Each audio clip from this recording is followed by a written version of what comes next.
Between the city of Custer and Custer State Park in South Dakota is a wooden fort known as the Gordon Stockade.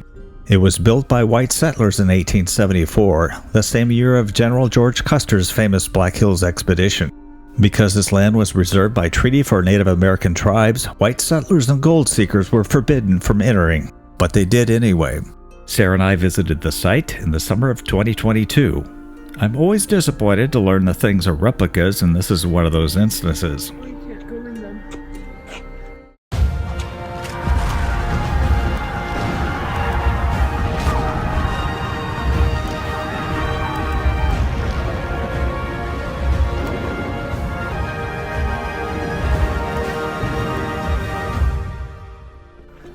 Historic cabins. I can't believe these are the actual cabins, are they? The Gordon Stockade today is the third replica built on the original site. The first was constructed in 1925. In 1941, entire structures were replaced by the Civilian Conservation Corps. By 2004, the second replica had deteriorated to the point that it had to be torn down and replaced. The present structure was built in 2020 at a cost of over $800,000. Yeah, you can go in if you want. Oh, they tagged it up. Jerks. The original fort-like structure was built by a group of gold seekers led by John Gordon, who left Iowa in a caravan of 6 covered wagons on October 6, 1874. Their journey was in defiance of Army orders against trekking into the Black Hills.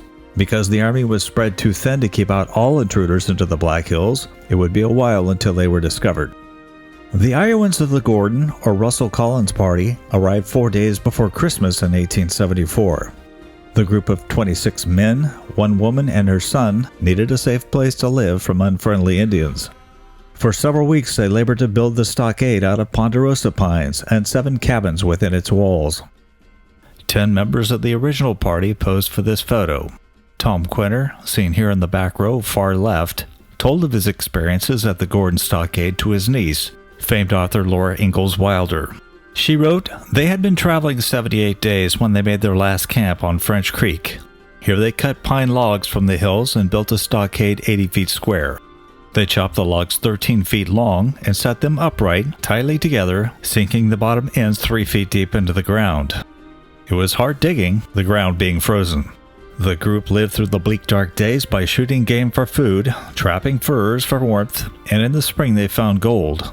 Nuggets of it, and rich gold dust in the frozen gravel and under the ice in the creek beds.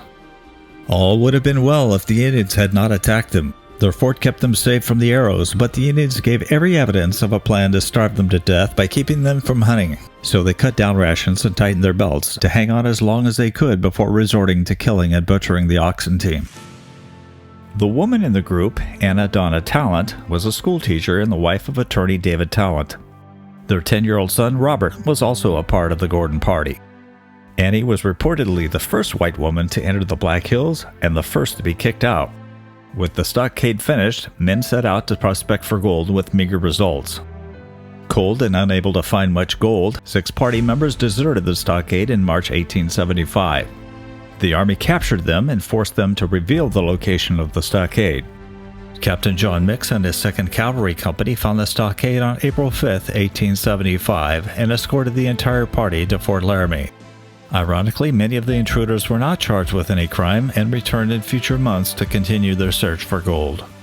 The abandoned stockade provided shelter for the military unit guarding the area. They moved in and used the log enclosures as their headquarters and temporary home. From here, the soldiers kept miners from coming into the Black Hills, and later to protect the new town of Custer, which grew up west of the stockade. In 1876, after the Little Bighorn Massacre of General Custer and the 7th Cavalry, the Army engaged in a second battle with Indians. This one took place at Slim Buttes, 150 miles north of the stockade, and was led by the Lakota chief American Horse. While this battle resulted in a defeat for the Indians, the surviving soldiers nearly starved as they made their way back to the Black Hills. Only by butchering their horses were they able to survive. General George Crook and his cavalry occupied the Gordon Stockade for 2 months, recovering from the trauma following the battle at Slim Buttes.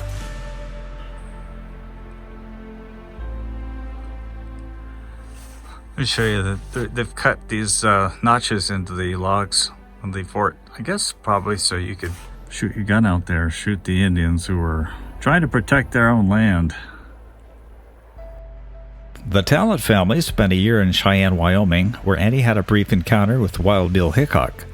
They spoke only briefly, and she never thought of him again until she was in Deadwood and heard cries of, "Wild Bill is shot."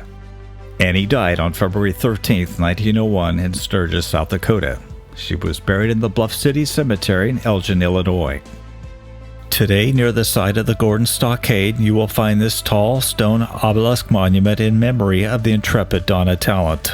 It was erected by the Society of Black Hills Pioneers and many of her admirers. The monument declares that the world was a better place because she lived and worked in it. Few of us today can imagine the difficulties of those who forged a new life in a raw land. And we feel for the Native Americans who were promised land, which the U.S. government would later renege on, and then slaughtered those who believed the treaties would be honored. It is one of the shameful episodes of American history.